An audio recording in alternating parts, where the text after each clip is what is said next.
Let's start with Amber. आइए, please stay with the time. जी बहुत बहुत शुक्रिया and you know huge congratulations again. इतने कुछ साल बाद ये आसमा जहांगीर कॉन्फ्रेंस हो रही है. दिलचस्प बात ये है कि जब आप हुकूक की बात करते हैं मेन स्ट्रीम मीडिया पर, तभी आपकी आवाज़ बंद की जाती है. जब आप पावर पॉलिटिक्स की बात करते हैं तब आपकी आवाज़ शायद बंद नहीं होती. नसीम ज़हरा साहिबा ने मेरा एक मुख्तसर सा इंट्रोडक्शन तो किया है. मेरा नाम अंबर शम्सी है. मैं बहुत सालों से सहाफ़ी रही हूँ. बदकिस्मती रही कि कुछ साल पहले मैंने सोचा कि मेन स्ट्रीम में शामिल हूँ ताकि वो प्रोग्रेसिव जमहूरियत पसंद जो वैल्यूज़ हैं वो टेलीविज़न पे लाने चाहिए, ज़रूरी हैं. उन चीज़ों पे बात करनी ज़रूरी है जो शायद कम होती है. बदकिस्मती इसलिए क्योंकि जैसे ही मेरी आवाज़ ज़्यादा बुलंद होना शुरू हो गई और ज़्यादा पहुँचने लगी पावर कॉरिडोर तक, तब ऐसा हुआ कि उसके बाद एक सिलसिला शुरू हुआ जहाँ ना सिर्फ मेरे ख़िलाफ़ एक जो इब्तिदा में कहूँगी कि मेरे कुछ इंटरव्यूज़ थे वो उतारे गए थे मेन स्ट्रीम से.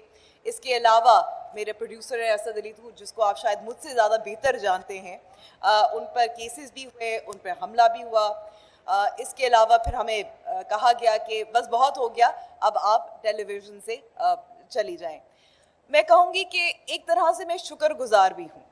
शुक्रगुजार इसलिए हूँ क्योंकि ऐसा नहीं होता कि मुझे कोई फ़ोन कॉल आए कि अच्छा आज DGISI की जो काबुल सरीना में जो उनकी चाय है उस पर बात ना करे, किसी और चीज़ पे बात कर ले. शुक्रगुजार इसलिए हूँ क्योंकि नौकरी गई है, जान नहीं गई. शुक्रगुजार इसलिए हूँ क्योंकि हम ये कह सकती हूँ कि आप अली वज़ीर पे आप बात नहीं कर सकते या मोहसिन दावर को अपने प्रोग्राम में नहीं बुला सकते. तो इसीलिए मैं शुक्रगुजार भी हूँ इस तरह से कि मुझे अपना ज़मीर बेचना नहीं पड़ता. क्योंकि होता ये है कि हम जब सहाफ़ी सच बोलने की बात करते हैं, हक़ाइक़ की बात करने की कोशिश करते हैं, तो फ़ोन कॉल आते हैं. और हमारे बहुत सारे ऐसे कॉलीग्स हैं, जैसे मैंने अपने प्रोड्यूसर असद की भी बात की, यहाँ मतीउल्लाह अबसार आलम भी बैठे हुए हैं, हामिद मीर साहब भी बैठे हुए हैं. मुझसे ऐसे लोग जिन पर जो ज़्यादा जाने पहचाने भी हैं और जिन पर शायद गोलियाँ भी चली हैं, जिनको उठाया गया है, वो भी शुक्रगुजार हैं कि वो ज़िंदा है, यहाँ बैठे हुए हैं. शुक्रगुजार हैं कि शुक्रगुजार है कि वापस आ गए हैं.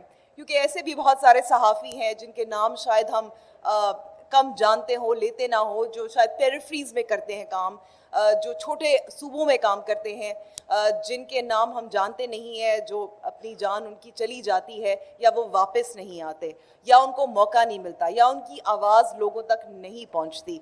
हामिद मीर साहब ने गवादर की बात की कि एक एहतजाज हो रहा है. ये ऐसी बहुत सारी छोटी छोटी चीज़ें हैं जिन पे डिस्कशन होनी ज़रूरी है. तो जो आपको एक तस्वीर पेश की जाती है मेन स्ट्रीम पे, वो आधी सी होती है. तो जमहूरियत पसंद जो लोग हैं, जो प्रोग्रेसिव लोग हैं, जो चाहते हैं कि एक कॉन्ट्रास्ट हमें तजाद नज़र आता है, जहाँ नज़र आता है कि एक सिक्योरिटी स्टेट जो है वो अपने आप को महफूज रखने की कोशिश करती है, लेकिन जो लोग हैं, जो इंसान हैं, जो शहरी हैं, जो पाकिस्तानी हैं, जिनको तहफ़्फ़ुज़ की ज़्यादा ज़रूरत है, उन पर जो आवाज़ उठाने वाले हैं उनको महफूज नहीं रखते. उनको हम उनकी आवाज़ें बंद कर देते हैं, उनको गिरफ़्तार कर देते हैं, उनको ख़त्म कर देते हैं. मैं और ज़्यादा बात नहीं करना चाहती, मुख्तसर ही बात करना चाहती थी. लेकिन मैं ये ज़रूर कहूँगी कि ये जो सेंसर्ड वॉइसेस की बात हो रही है, हम बार बार कहते हैं, बहुत सारे लोग पूछते हैं सब कुछ तो बात हो जाती है टेलीविज़न पे, एस्टैब्लिशमेंट पे बात हो जाती है, आप ये भी बात कर लेते हैं कि, लेकिन आप ये सवाल ये भी पूछने वाला होता है कि अगर नवाज शरीफ पे बात हो सकती है, नवाज शरीफ की तकरीर नहीं चल सकती. आपको ये भी पूछना होता है कि आप एस्टैब्लिशमेंट कह सकते हैं लेकिन आप जनरल के नाम नहीं ले सकते. तो ये किस किस्म की आज़ादी है, ये किस किस्म की सहाफ़त है. तो मैं शुक्रगुजार हूँ कि इस किस्म की सहाफ़त मुझे करनी नहीं पड़ी. शुक्रिया. Thank you very much.